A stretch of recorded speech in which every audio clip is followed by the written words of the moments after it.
We're doing a little PC build today. Right now you're looking at my desktop. Don't worry about that. That is what you're supposed to be looking at. We are going to be doing a quick little PC build today. It's out of 100% parts that I've already used. Part of it is from Buff Mom / Alex / my wife / my best friend. It's from her very first PC that I built. We did a micro ATX. ITX. Micro...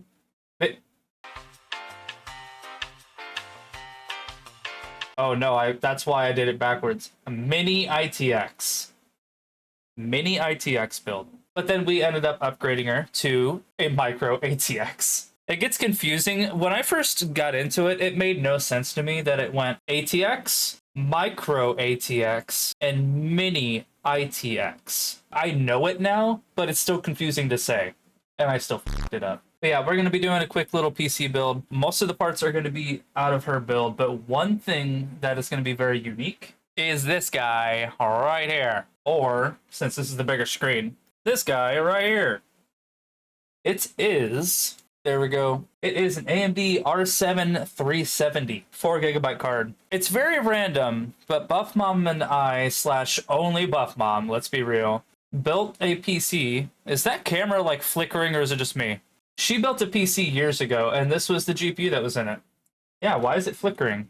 But anyway, this was out of that build.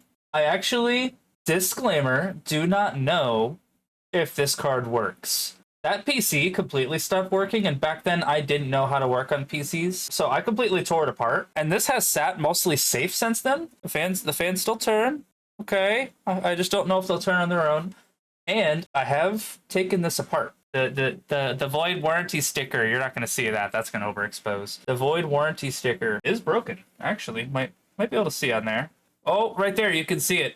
It's not a dot anymore. That's a plus sign. If you break that, you technically void warranty, but that's not legal in the US. We've actually gone after companies for doing that. But anyway, this is the one piece it's old. It's older. But I looked up some benchmarks. It can still game. It can still game on 720, 1080, low, medium. You know, it depends on the game. So, we'll see. The funniest thing, though, is what you guys are seeing here is so much brighter than I can actually see. Like, it's actually kind of dark looking down here. And I'm going to make it work because I'm just that good. But literally the camera is actually doing a really good job. That's my extra webcam too. It's doing a really good job at picking up the light because it's not that bright, man. But I'm doing this for you guys. All right, so you're going to see me here. You're going to see me here. We good? We good? We're good.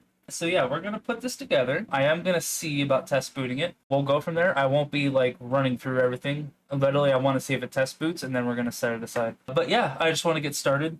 Go straight away. This back plate is loose. I want to get right to getting that mounted on, but at the same time, the bit that I have is actually for the SSD, and I have the other bit right here handy. I want to make sure I had it handy. This bit is a little bit thicker, and I'm going to be using that for the cooler, but I'm going to get the SSD installed first, just because it does require this smaller screw, / it required me to literally use a smaller bit. That big bit just rolled around it. I'm like, yeah, no, that's not going to work. We have a Samsung 980, and this is Buff Mom's old boot drive that she has used.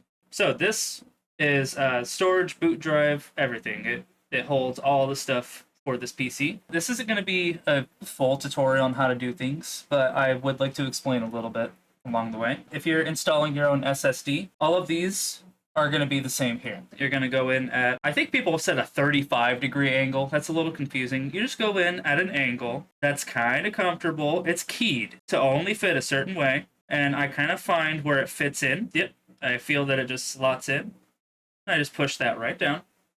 You are not hurting it by doing that. You're giving it, like I'm going to let go right now, it'll spring back up. You're giving it its connection a lot more like that. It's pushing the pins against the other pins. And then you simply cross thread the screw. First try. Yep. Awesome. But yeah, you literally just push it in, push it down, put that screw on like that, and your SSD is installed. That is that. I'm going to put this bit over here, and we're onto this guy. We're going to get the CPU installed next, actually, and then we'll get the mounting brackets for the air cooler. We'll get that in. So we got a, oh, there we go, a Ryzen 5700X. But we're going to take this guy. I'm going to inspect it real quick. Just make sure everything's okay. I even see some of the thermal paste that I left on there from last time that I didn't even worry about. I want to make sure I am looking the right way at this point. Just like that. The CPU, this is an AM4 socket, so the pins are on the CPU, and you have to slot that CPU into a whole array of holes that are down underneath there. Once it's there, I just give it a little wiggle to make sure that it is absolutely seated. Give it a little rock. It's good. I push this lever down. It just clips in right there. Push it down, it clips in. That is a secured CPU right there. Might as well get the paste out of the way. And for thermal paste for the CPU, for the very first time, I'm actually going to be using premium thermal paste. Whatever you call premium, in your opinion, whatever. But we are using Thermal Grizzly Hydronaut. I think I threw away the packaging. I don't remember if it's Hydronaut or or not.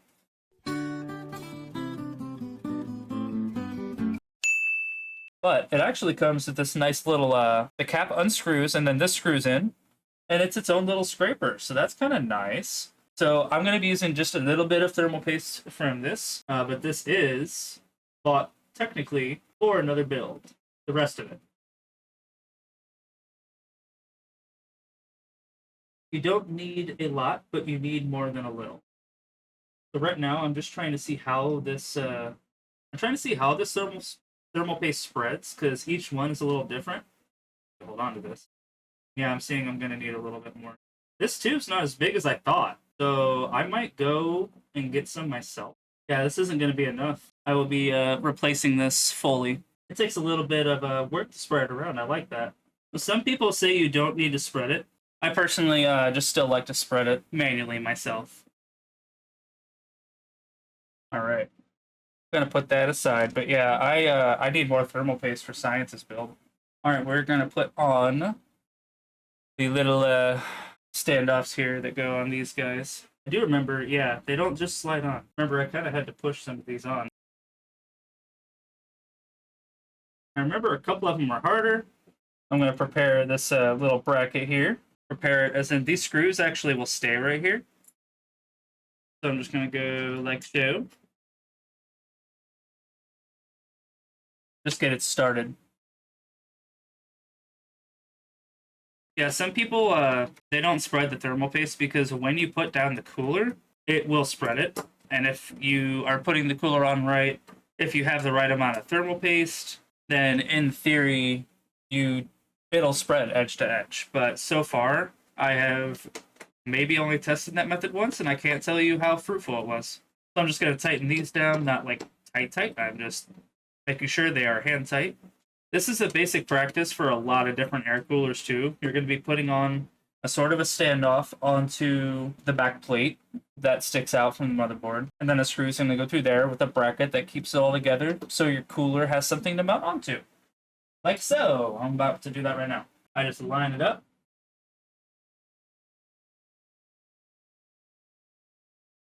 And I make sure that I'm threading onto something on both sides. So I'll just do a couple of turns each on each side. 1, 2, 3. And I'm going to go 1, 2, 1, 2. I felt a little tired and it should have. 1, 2, 1, 2. Realizing my screwdriver extends. So I don't have to put in as much work. 1, 2. Keep doing 2 here. 1, 2. It's tedious when you do it like that, but I'm making sure that I'm adding even pressure on each side. Otherwise, you're going to squeeze the paste out on one side more than the other. And so I'm already feeling it tighten up a little bit. Right there. I'm not going to go any tighter than my hand will go, just like that.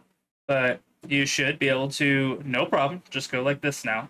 It's a little scary, but you can literally take it from the air cooler just like that. Most coolers are going to have very basic, but functional. Most fans are going to have this basic clip system where, quite literally, just a clip like this that clips into the hole. Same for the other side. You take this fan,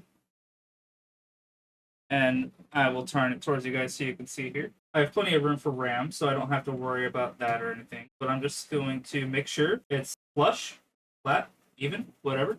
And I'm going to take this clip and just push it back, let go. The other side. You can free float it like this. You just pull back, let go. You just clip it back here. If the air cooler has that shape where it's cut in like that, that's exactly where the fan clips go. And boom. I will literally just plug this in real quickly right here, even though I would like to cable manage it a little bit later. Cool. Yeah, there's the air cooler right there. From there, how about we do some RAM? Anyway, so DDR4 RAM, 8 gig stick, another 8 gig stick. We have 16 gigs. It's just going to be a simple little home theater system. When you're installing RAM, you're going to have these pegs, and sometimes they pop open. Sometimes they don't. This one, they pop open on both. So you're literally going to find how it's keyed. So this is more to that side than that side. You just slide it on each side there, just like that. And this one's for science, if he's lurking especially. Or like anyone. A lot of people are say that they're scared of breaking RAM, and that part's, you know, kind of scary. I perfectly agree. The first time I installed 2 more sticks of RAM, I was like, do you really have to press this hard? I remember DMing someone, and I'm like, do you actually have to push it in this hard? He was like, yeah, kinda. What I do is you don't need to focus on popping in the entire stick. I hold it on both sides, but then I'll push on one side. And then the other side. I kind of push back and forth and rock it. And I don't know if you heard that, but it went click, click. You're going to hear the click, and also that tab and this tab both clicked in. And this RAM is completely seated. So you're going to do the same for this. This being a mini ITX board, it only has 2 slots for RAM. And so you are limited. If you want 64 gigs of RAM, you're going to have to get 2 32 gig sticks. You don't have a choice. But same thing. I just kind of push, and then I do a rock, back and forth till it goes click, click. And that's exactly what it just did. 2 clicks, and the RAM's installed. The CPU cooler, SSD, and the RAM are all installed. And this is what you'll end up with when you are ready for a motherboard. Whether this is mini ITX, micro ATX, or full ATX, this is exactly the same thing. You would install your SSD, your CPU, your cooler mounts and everything, RAM. You would make sure this is all good to go, because this can straight up slide right into the PC as it is now. And that's exactly what we're going to do. That's one of the most satisfying things when you build a PC, is feeling and hearing that RAM click in. And also the GPU kind of does the same thing, but it's just the one clip. What we have to do now is I'm actually going to move the camera, this side cam, so you get a better view here. I'm going to have to install the power supply into the case. From there, I'm going to install the motherboard, and then we're going to install everything else. It'll be pretty downhill from there. Let's go. All right. So we have the power supply. I got to flip this over, because we have to open up this guy right here. The micro ATX version of this case was a little different. It had a really weird mounting mechanism through the whole thing. So for this, I can toss it in. You want the fan to be facing down so it can pull air up into the power supply to cool it. So this is a non-modular, so all the cables are just included into it. But yeah, I am going to take this just straight up. I gotta get around a couple of the I/O cables in here that you won't be able to see from your end. Just that much closer, right? And you just line up with the holes, okay? Each case and power supply is going to be a little different, but they all accommodate for like the same holes and slots. So you'll have multiple different spots just in case the power supply fits differently.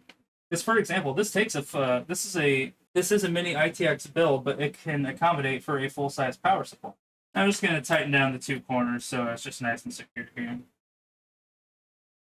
This part's exciting because like the whole chassis is ready to go. Once you get the motherboard in, you can just plug everything in and go. Like boom.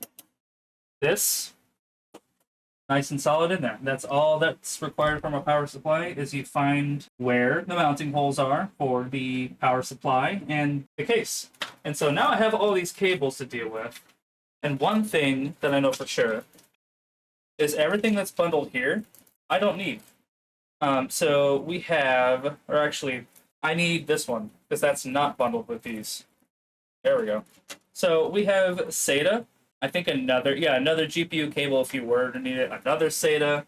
Oh, Molex. Yeah, and a Molex. Okay. I'm just going to take these, and it kind of does depend on what case you have, but I'm going to be shoving them off to the side over here. So those are the unneeded cables. Needed cables consist of GPU, the main 24-pin CPU. So I'm going to take those and just one by one kind of tuck them a little bit in, but not all the way. I just want to be able to grab them. Actually, I'm going to tuck them all the way in because I got to get this cover on, and then I will push them back as I do. And right here we have a dust filter. We just put in our cute little thumb screws again. Tight. And then I'm going to flip that over. And yeah, these cables I am going to tuck in. We're going to take off the two side panels here. You can't see that one yet. Ta-da. The screws for the motherboard are in here, so I couldn't lose them. I ended up putting these back in, so I didn't have to worry about finding motherboard screws if I ever wanted to impulsively build this thing again. What you say? Oh, that you only meant. So, I'm moving at a pace here, but this is the time when I can actually put the motherboard in. I am just manhandling the motherboard, like with the air cooler. I wanted to show you guys confidently, like that is how you can handle it. Okay, it is fine. Just be careful with the fan blades. Be careful with these fins. These fins are fragile, but I know exactly how to grab onto them to where I'm not gonna hurt those. If you just place your thumb like that, if you grab on the edge, you're actually pretty prone to bend them. But what I do, slash what you should do, insert into the PC. I do have to work around these fans, but that's a very small deal. I'm just going to set it down briefly so I can turn it towards you guys. This IO shield I had already installed, obviously. And so what you do is you find exactly where all of those line up. With those lined up, and your motherboard should sort of socket into place a little bit, you're good. All you have to do is take those screws, and an MITX has 4. Only 4. So that's actually the beauty of a mini ITX. I'm just going to start to slot in each screw, except this one ain't going. Hang on. So I'm just going to insert screw there. I'll go to the caddy corner here. I do have to work around a cable, but not a big deal. Yep, felt it bite. Gonna go caddy corner to that over here. There. Then we gotta just tighten them all up for sure. All right. We're just gonna go back through and make sure each one is tightened up. You want to make sure your motherboard is as secure as possible, otherwise it can actually cause a short if you have any sort of gap where your motherboard can move. That little gap will cause the metal on metal to and short. It is not 100% guaranteed, but it is a absolute possibility if your motherboard is not 100% secured, and now ours is. We can literally keep moving forward here. This right here just simply covers where the GPU screws in. I already have the screws right here for it. I do want to just investigate the fans really quickly, make sure I got the cables going in the right spot. Oh, I gotta bring the hub over. That's what I gotta do. Before I install the GPU, I do want to check on the fans here. So what we're gonna do is, yep, it's this one. These can go over here just fine, but this is the one that actually has to go back through here. I have a fan hub right here. Not 100% necessary, but I wanted to make sure I had all the room. So what I do, something I might not be able to show very well, there is a slot over here on the motherboard that's kind of out of sight, and it has a little cable, a little adapter cable, and then I'm able to tuck them perfectly under these back fans here. All of the cables here, bundle them all there, but it's not even the biggest deal. I'm not going to worry about cable managing this time at all. Oh, we also gotta get the I/O cables up through here too. So I'm gonna get all accompanying cables out, so they all make sure they go to their home. Are you too good for your home? Again, you're not gonna see this process. Like I can turn, and you might be able to see like a little, but not really. I'm gonna be plugging in the USB right now. So basically, what that means, this cable, which is already plugged in. That easy. The USBs that are right here, they have their own cable that has to plug into the motherboard to send signal, and now those are good to go. So if we have a wired controller or something, they'll plug in through there. So that's good to go. This might be a problem. Because I actually remember I had to look up the pin layout before. I'm going to need some light on that. I'm going to guess. I'm literally going to guess on these. Front panel. That means literally this button right here. This annoying little cable right here. I'm going to have to find a couple of spots that they fit in on the motherboard. Yeah, it's not fun. And so I'm going to guess. You know what? I'm going to look it up. But I'm still going to put these in where I'm guessing. I'm not even going to lie. I'm going to unsocket this RAM because I should have put the top one. Boy. Yeah. This is Toki. Toki Wartooth. Not a bumblebee. Alright. I'm gonna turn this around here. We're gonna try to do the CPU. Because it's in here. It's crammed all the way back in here. So I actually, I need to turn. Basically, I had to do a little finagling there that you guys wouldn't be able to see no matter what I did. Well, then, we're just going to get the other easy one out of the way. 24 pin. Main board power here. You definitely didn't hear that one, but that clicked in. This guy right here. It's the biggest cable that you normally see inside of a PC. And literally, from there, we can install the GPU. Let's go. So again, we are working with an old, I want to say 2014 AMD R7 370 4GB card. And I'm hoping this works just so I can see exactly how it does on some games. It'll be actually so exciting. Fun to see. Yeah, this card should fit. It's not that big. I had to do the whole fit it this way and then go this way. And then basically, let me turn so you guys can see at the best of your ability. Hang on. I had to finagle something here because it was not wanting to fit for a second. Right here. Oh, what are you jumping off of? There we go. I saw the problem back there. So then, this is one of the other fun parts. Wait for it. It just clicks, and it's already solid just from sitting in the socket right there. Unless you get a very high-end GPU, there are going to be 2 screws. 1, 2, and then, yeah, this just has that cap. There we go. This GPU, it's older, so it still has 2 VGA. I think it's what it's called, right? No, DVI? Like, whatever these older video ones are, because I'm on HDMI and newer, you know? So we have one HDMI and display port up here, and then these 2 old boys, which I've never used. I've never, except for maybe when I was young, using the old CRT monitors. I don't think I've ever had the pleasure of using those. But, ladies and gentlemen, we have one more thing to do. This is my very first time plugging in a GPU with only 6. Normally it's with the full 8, but we are plugging in 6. Oh, and it's backwards here. This is completely backwards from the other GPUs.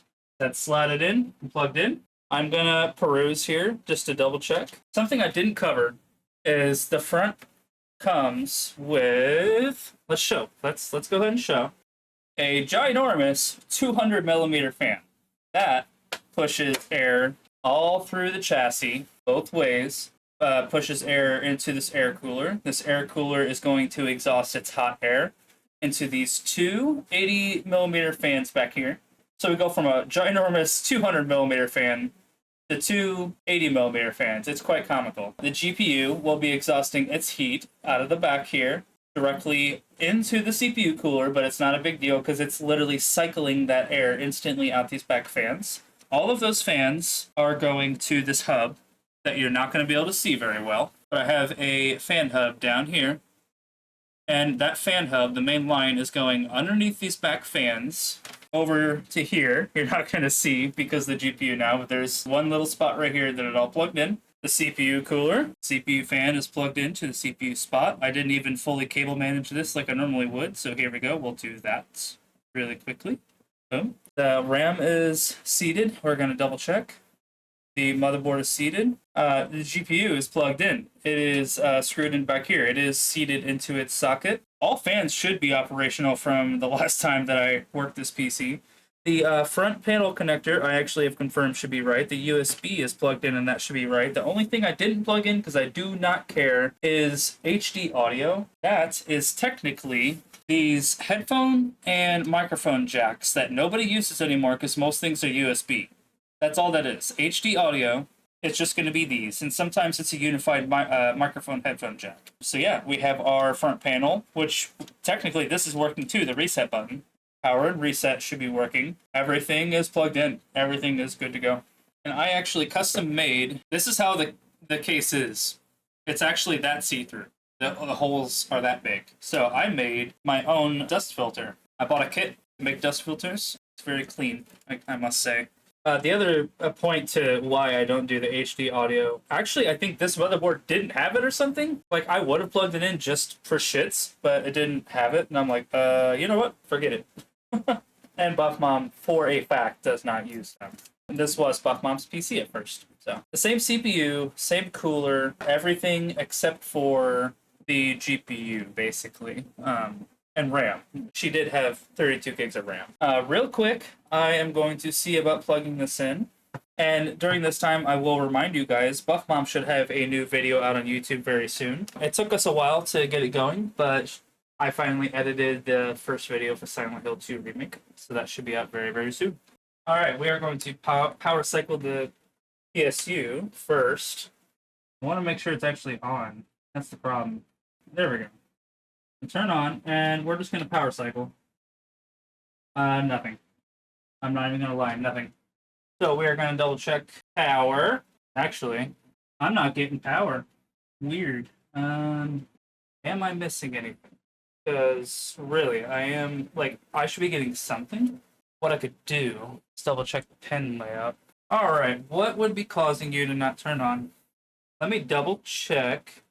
It is on, and I think the only thing would be the actual front panel connector. That's why I was like, let me take one more look, because I can still access the RAM from there. I'm going to pop out, stick a RAM, and see if I wired it backward. I did. No, that's backwards. That's backwards. Power needs to be on top. Because I wanted to mention, if the GPU does not work, the PC would still power on. I would just, I'd have no video out. The fans would still spin and everything. That's why I'm like, I got no power. Either something isn't plugged in or something's plugged in wrong. And yeah, I'm actually very confident on this. However, I'm not confident in my plugging in ability, apparently. Very, very tiny cables. There's no way I could even show you guys on cam. We're going to try to power on again, guys. Power supply's good. I swapped those cables around, and that does make a huge difference. And so we're just going to go boom. Yo! The GPU has lights. I cannot see if the fans are turning on it. The fans are not turning. Normally they kick on at least a little. So we'll see about that. Because that is the one concern I have, is this GPU could literally not work at all. Are you going to work? Like, I've had this issue before where I'm like, how do you turn it on? It's still not turning on. Turn on. Yo! That's BIOS! Let's go! It boots! That's Buff Mom's PC! It just booted right in. Let's go! Yeah, it's gonna start to boot through some shit, so hang on. The GPU works, dude. We're connected to Wi-Fi. We're literally connected to Wi-Fi and all, dude. You know what? Let's let this go through its updates and everything. I'm gonna have to swap graphics drivers because we're literally on a completely different GPU now. But yeah, literally with the same boot drive and everything, it just booted right into the Windows and everything that she already had. If I didn't fully state, or if any of you came in the middle of it, this PC, it's a bunch of old parts that Buff Mom and I have, and especially the GPU. The GPU is old. I think I feel the fans turning now. Hang on. Yep, the fans are turning. I would like to see for myself. Toki, excuse me. Yep, both fans are, in fact, turning. Yeah, I feel air pushing out of the... Okay. I kind of impressed myself with the fact that I can still keep doing this over and over again. And, like, this is an old GPU that hasn't been booted in... Oh my god, how long has it been? This GPU has not been booted in over 7 years. Minimum. I'm talking maybe 8 years. It hasn't been powered on and that long, it's displaying graphics. It wouldn't do anything. We wouldn't even be going into BIOS right now if it didn't sense a graphics card. You don't even need drivers off the bat. You can go right in with any GPU, and yep, it still works. Nothing's getting hot here either. I'm feeling a bunch of airflow and everything's cool. I remember these back fans, you barely feel anything. Like, I don't feel these back fans. It's kind of sad. Anyway, I'm very happy. But the whole purpose of this was Buff Mom's old parts, but older GPU. I want this to be our home theater system. So basically, I'm going to be hooking this up to our TV. I might actually be seeing about hooking up an external optical drive, because I don't think I can just directly hook up a DVD player. It would be a optical drive that I'd have to modify into this thing, basically, or it would be external. So we could do DVDs. I want Buff Mom. This is her PC originally. So her Steam, it's still updating. I was to say her Steam is still here. So any of her Steam games, and we can make a family account for Steam now, where we can all play games on a PC, but on our TV together. I had a lot of ideas of this, but I also wanted to see. I looked back at this graphics card because I had it literally up on the wall over here, right here. I had that GPU literally mounted up on that wall, and I looked over at it. I'm like, man, I want to see if that still works. And honestly, let me look up some benchmarks. And I looked up some benchmarks, and I'm like, for an old GPU from that era, it can still game. Like, if you can hold even 30 FPS in some games, if you can hold 30 to 60 FPS on some old classic titles on low settings, you can game. You don't have to be snobby and picky like I am, because I do have a killer gaming rig, and it would be hard to go back. It would. But yeah, I wanted to build a PC that my kids could play with. A PC that my kids can tinker with. Get used to what a PC is like without, having to touch my PC. I want them to learn how to use a PC. I want them to get used to how a PC works through and through. But I'm already scared of touching my own PC in certain ways. Software-wise, I want them to get used to a PC where I won't feel as bad if something goes wrong. I can pull all the parts out and rebuild another PC, I actually got sidetracked. I don't know if it's the fact that I still haven't built that many, or if I'm that hyper-fixated and autistic about PCs. I don't know. Seeing that BIOS screen, seeing a PC boot up, even though this PC I have personally built several times over, I've built and disassembled it, and built and disassembled it, and then finally I disassembled it for good, and then one day I'm like, no, let me actually assemble it again. It could be our living room PC. I don't know. I got an idea, and yeah, I don't know if I still haven't built that many, or if it excites me that much, but seeing that BIOS screen, seeing it boot into Windows, whatever, it's still, every single PC that I've built so far, that's happened, I get so excited. And so it didn't power on. You guys literally got to witness the fact that this PC didn't power on upon first boot. I'm like, okay, let me see, because I know how to troubleshoot. And literally the only reason that this wouldn't power on at all is if any physical power connections, the front panel, or the actual PSU shit itself out while I was sitting up on that shelf up there. Those up there, those are brand new parts. That's a motherboard. That's a power supply. We got our old 3060 up there. We have a really cool PC build coming soon. This was just kind of for fun. The other one, I'm actually so excited about. I did it again. I'm very proud of myself, I will say.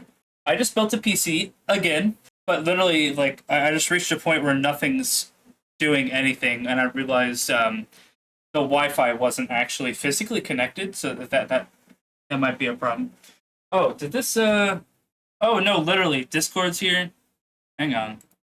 No, Steam will actually load now. Hang on, let's go. So what's on, what does she have on her main screen? We're gonna see what's up here. Oh, yep, that makes sense. That makes sense. Incompatible shader engine. Will anything play? I want to see. I'm not gonna do it right now. but I want to see if they have. Oh no, shit, they do. Or at least it's an autofill. I'm not seeing a Windows 11 version because no, they wouldn't have made a Windows 11 version for this driver. I'm gonna see if you could still use Windows 10 drivers for Windows 11. See, that's the thing. This release date was 2022. Like, Windows 11's been out for a few years now, so it makes sense they still updated it, but I don't know if it would work the same. I do need to look into that a little bit. But drivers are here. R7 370. So, okay. We might be able to get somewhere. We might be able to do something. And if not, this was a fun test, and I will be probably trying to pick up like a. I was telling Buff Mom today, a GTX 1070, 1660. I don't know. I'll be trying to pick up another, a little bit more of a modern card, because this is pretty outdated. But I really wanted to see, man. Alright, guys. I'm shutting it down, and I will deal with it tomorrow. We did it. We did it. I have built another PC. I really like building PCs, and there's a YouTuber that I recently picked up recently. Did I say recently twice? There's a YouTuber that I picked up recently. He's literally a computer repairman. And he says, don't do this job if you like this as a hobby. He's like, if you like computers as a hobby, don't do this. And I'm just like, I haven't exactly wanted to do a repair shop because I actually can really get why repairs can get tedious. But like, I've been back and forth on the whole, like, you know, like you shouldn't do your hobby for your living, but I get that fired up every time that I see that BIOS screen. I'm like, let's go. That's just a splash screen, and the buffering logo is actually it just loading into Windows, and it loaded right into Windows without even a password. I forgot that one, she didn't have a password on it. It just literally just booted in. I'm like, oh, we're on the desktop and everything. I get so excited every time, man. I would love to have this be my job, just building PCs for people. I don't necessarily want to repair PCs, I will be honest. This is the guy, Salem Techsperts. He owns a repair shop in Salem, Massachusetts. Literally, his videos are great. Like, they will make you smile. I guarantee it. If you're into tech, or if you like repair videos, I guess there is like a, gray line there. I have fallen in love with this guy's content, but then again, literally within the past few months, he's posted more than one video saying, like, he hates his job. Like, he loves his job, but he hates his job. He loves his job, but he hates his job. And it just goes, like, so back and forth that I'm like, ah! But at the same time, yeah, I honestly, no. His job's hard. He has to repair a lot of things off of just eBay gear, off of waiting. Sometimes he makes no money. He pays $1,900 a month for this tiny little space. Walks into a Subway, right? And then walks into this door. This is not a joke. Watch again. You walk into a Subway. You literally go into this door here. And it is their tech repair shop. This is not a joke. They rent this tiny, you see over there, I had to pause. What you see behind them is the rest of the shop. It's literally like, I don't know, 12 foot by maybe 30 foot total, but with that wall that makes the entrance area, he rents this tiny little fucking closet from Subway for $1,900 a month to repair people's computers and iPads and laptops. And how, Ryan, I don't know. That's the thing. Is it took me I watched a couple of his videos. I actually saw him on TikTok or YouTube Shorts. I actually don't know. I've seen a couple of his the greatest technician that's ever lived. It's stuck in my head because that's one of his biggest bits. I finally saw a YouTube recommendation. I'm like, yeah, you know what? Let me. I'm bored. Let me check it out. I love it. And it took me a few videos to realize, wait, he actually walks into a Subway to walk into his own business, which is his YouTube business. So what if those doors aren't unlocked, or how does this work? He pays almost $2,000 a month to operate a business here, to entertain people. And this guy apparently doesn't get paid. I don't know. He jokes about it, so do you take it serious or not? He is one of my new favorite content creators, and he has 1.5 million subs, so he's been doing it for a bit. I really appreciate this guy, and he's extremely transparent about the fact that, like, if you love your hobby, he would consider not doing it as a job just for the sake of you will burn yourself out faster than if it's just a hobby. And I'm like, I get it. I actually really get it. Kind of same thing with him. Every build that he does, it gets me excited to see it just boot up every time. Listen, it's 11:30 my time. I would like a little bit of my time tonight to be my time. I would like to wind down just a little bit tonight before bed. It geared me up to possibly get ready for next PC video. We do have another build coming up, hopefully very soon. Yeah, I don't have much else to say, guys. I really do appreciate you taking your time to spend with me. I think that's pretty fucking neat because I'm just some guy talking about tech. Building PCs is a lot of fun for me. Talking about it, teaching it, all of it. It's been my new passion that I never really knew I needed, and I have no intention of stopping. What you say?